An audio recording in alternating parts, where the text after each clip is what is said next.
যদি ভোটার তালিকা তৈরি না হয় ভোট হবে না।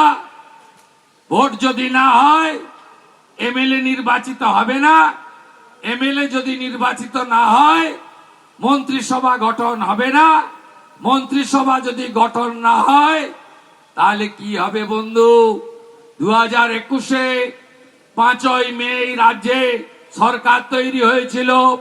4 মে রাত্রি 12টার মধ্যে যদি পশ্চিমবঙ্গে নতুন মুখ্যমন্ত্রী তার মন্ত্রিমণ্ডল শপথ না নেয়, রাত্রি 12টার পরে কাউকে কিছু করতে হবে না।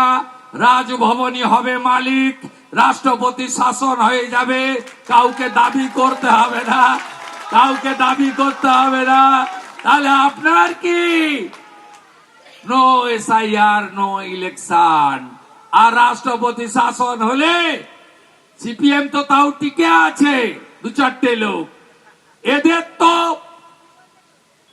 এদের তো অস্তিত্বই থাকবে না। 24 ঘন্টার মধ্যে বালি মাফিয়া আর পুলিশ নির্ভর এই তৃণমূল কংগ্রেস উবে যাবে হাওয়াতে, আর খুঁজে পাওয়া যাবে না, অস্তিত্ব খুঁজে পাওয়া যাবে না।